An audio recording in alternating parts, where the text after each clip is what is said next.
বৈধ ভোটারদের নাম বাদ দেওয়ার চক্রান্ত করছে বিজেপি আর যাকে সাথ দিচ্ছে কমিশন। প্রতিবাদে দুর্গাপুর মহকুমা শাসকের দপ্তর ঘেরাও করে তুমুল বিক্ষোভ সিপিআইএম কর্মী সমর্থকদের। নাম করে প্রান্তিক মানুষের হয়রানি কাটছাড়তে বিজেপির দালাল নির্বাচন কমিশন এসআইআরের হিয়ারিং এর নাম করে প্রান্তিক মানুষের এই হয়রানি মানছি না, মানবো না, এই হয়রানি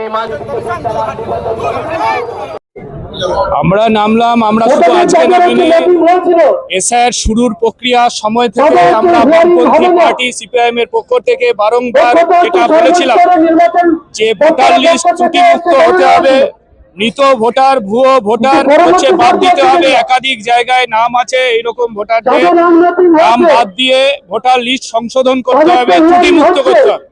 কিন্তু আমরা লক্ষ্য করছি যে এসআইআর এর নামে নির্বাচন কমিশন প্রকারান্তে বিজেপির দালালি করতে পেরেছে। এই রাজ্যে বাংলায় তারা ইতিমধ্যে লজিক্যাল ডিসক্রিপেন্সির নামে বিভিন্ন জায়গায় নামের স্পেলিং ভুল, 6 ভাই বোন তাদের বাবা একটা হওয়াটাই স্বাভাবিক, তাদেরকে ডেকে এই ইআরও অফিসে হিয়ারিং এ তাদেরকে অপদস্থ করা হচ্ছে।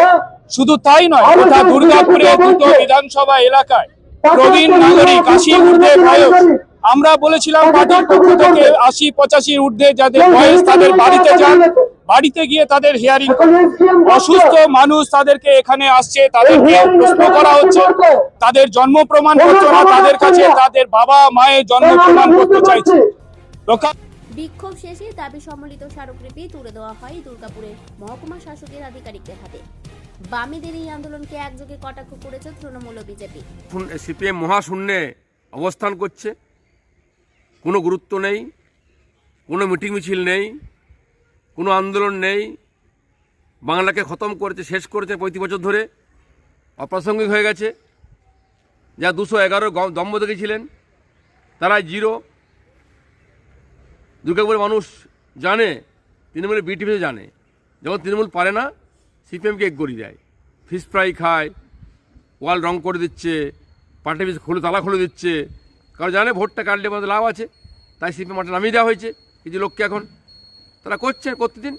বলবেন সিপিএম সব থেকে আগে ভাবুক যে তারা বিজেপির হয়ে কাজ করছে কিনা, কারণ তাদের ভোটটি ট্রান্সফার করে করে আজকে বিজেপিকে পশ্চিমবাংলায় হিষ্টপুষ্ট যে করলো তার নাম সিপিএম পার্টি। ওসব নাটকবাজি, ওরা শেষের ময়দানে দেখছে এ আছে ও আছে, আমরা কোথাও নেই, শূন্যর থেকে মহাশূন্যের দিকে যাচ্ছি, তার জন্য এই সমস্ত কথাবার্তা বলছে।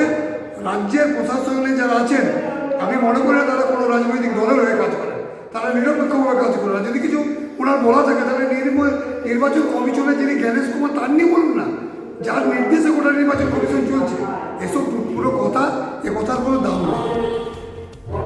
সোমবার সকালে ডিবিসি মোড় থেকে সিপিআইএম কর্মী সমর্থকেরা মিছিল করে দুর্গাপুর মহকুমা শাসকের দপ্তরের সামনে আসে। শুরু হয় বিক্ষোভ। সিপিআইএম নেতা সিদ্ধার্থ ঘোষ, রাকেশ শর্মা সোমবারের এই আন্দোলনে সামিল হয়েছিলেন। দুর্গাপুর থেকে অনুরাধা সেনগুপ্তের রিপোর্ট, খাঁটি খবর।